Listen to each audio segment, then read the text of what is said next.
Good morning, my dear participants. In the today's class, I am going to explain the thin cylinders. First of all, we know that what is the cylinder and why you can categorize the cylinder, on what basis you are going to categorize the cylinders. The cylinder is basically we are used for storing device or vessel. The high pressure fluids and liquids are stored in these vessels. Basically, these cylinders are classified into the thin cylinders and thick cylinders. Okay. So, based on how we can categorize these cylinders are given. The cylinder which has the thickness, it is in between 1 by 10 to 1 by 20, that cylinder is comes under the thin cylinder.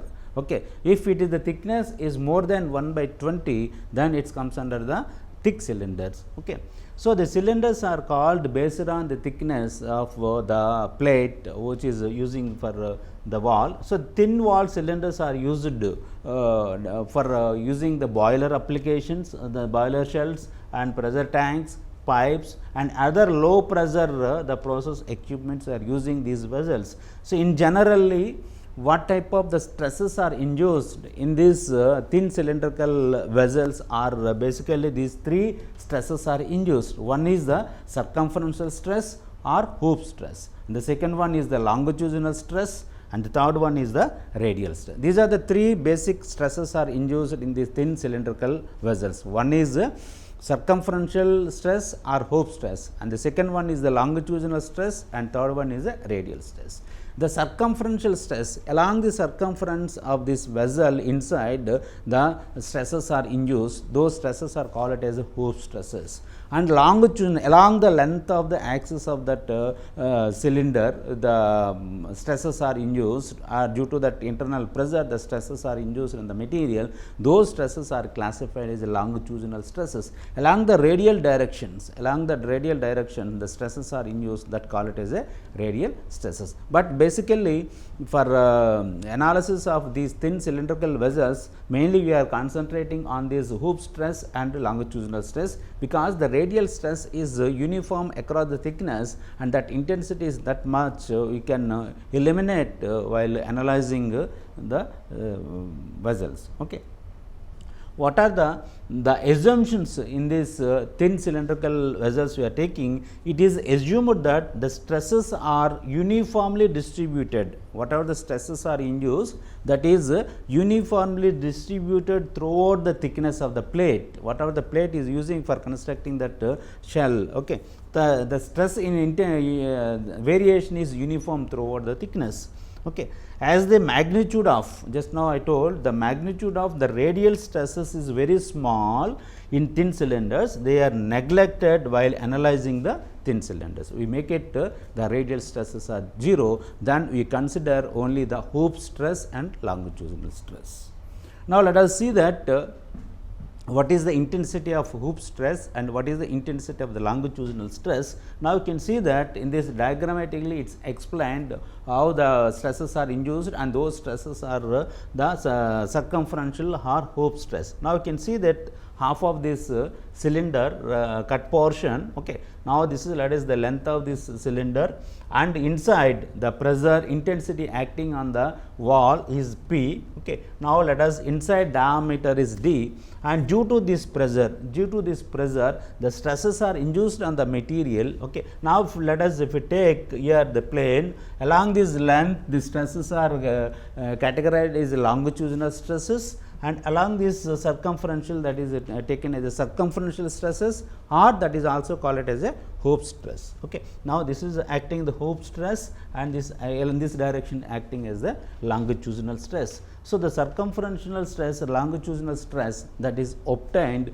the PD by 2T. The P is the internal pressure, and D is the inside diameter of the vessel, and T is the thickness of the plate. That is the intensity of hoop stress acting. Now, coming to see that at the bottom diagram, it's the pressure is acting in this direction, because inside the cylinder all the directions the pressure is acting, and it will consider a different intensity of the pressure in the radial circumferential direction. What are the stresses are induced, that comes under the Hooke's stresses. Along the length, along this axis of the cylinder, those stresses are categorized as a longitudinal stresses, and these longitudinal stresses are obtained PD by 4T. PD by 4T. P is the intensity of pressure, and D is the inside diameter, and T is the thickness of the plate. Now you can see that from these two cases, which stress intensity is more, you can obviously you can tell that during this circumferential or Hooke's stress intensity is more than the longitudinal stress. Almost the circumferential stress is half of the longitudinal stress is half of the circumferential stress. Okay. So, the intensity of the stress is more in the Hooke's direction, that is circumferential direction, compared to the longitudinal direction. So, now with this we also know that while designing the pressure vessels, we should know that what is the maximum stress intensity, and on which plane the maximum stress intensity is obtained. So, that also you can see that so the maximum shear stress in the plane of the sigma c and sigma L. Now, you can see that the plane, there are the different planes, directions, the stresses are induced, the sigma c, that is the circumferential stress, and longitudinal stress. In that plane, the maximum stress is obtained by using this formula, that is half into sigma c into sigma L, half into Hooke's stress minus longitudinal stress. Just now we have seen the Hooke's stress is PD by 2T and longitudinal stress is PD by 4T. Now, substitute those formula, then you can obtain this is PD by 8T. That is the maximum stress induced on the plane, which is sigma c and sigma L, that is a Hooke's stress and longitudinal stress in that plane, it is obtained PD by 8T. Now, similarly, you can calculate the maximum shear stress in the plane of sigma c and P. Sigma c and P, that is the circumferential the stress, and the P, that is the intensity of pressure is acting in that plane. What is the maximum shear stress is induced, that you can calculate half into the circumferential stress minus, and here the negative sign, because the direction of this pressure is opposite to this direction. So, taking the negative sign, the sigma c minus of minus P, then it is a sigma c plus P. Now, can substitute sigma c is equal to PD by 2T, then it is obtained PD by 4T.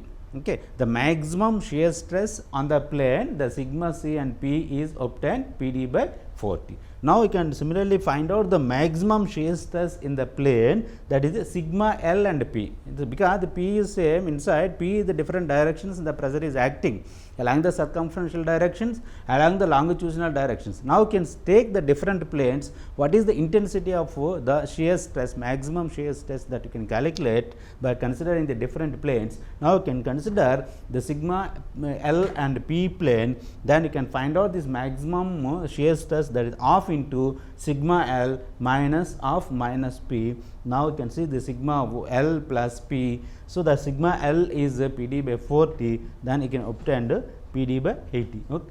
So, now you can compare this, see that in these two planes, that is the plane sigma c and sigma L and P are acting the same stresses, and whereas this plane sigma c and P, this stress is PD by 40, PD by 40. So, the maximum shear stress out of these three planes, the maximum stress is induced in this plane, maximum stress is induced in this plane. So, this is regarding this the intensity of maximum shear stress acting due to the internal pressure, that is obtained by using these formulas. Okay. And due to these stresses, there is a strain is also acting. So, now let us see that what is the volumetric strain. That volumetric strain you can going to calculate that is we know the capacity of the cylinder. The capacity of the cylinder is obtained, the volume of the cylinder is obtained, the cross sectional area pi by 4 d square into length of that cylinder, that is obtained the volume. Okay. Now, let the dimensions to be increased due to the internal pressure. The diameter is increased to delta d and length is increased to delta L in longitudinal direction and diametral directions. Then the volumetric strain. What is the formula of volumetric strain? Change in volume by original volume. Okay. The change in volume is so d is changed to d plus delta d and L is changed to L plus delta L. These are the dimensions. Okay. So, now we can take the d square L, these variables in this formula d square L pi by 4 is constant. Okay.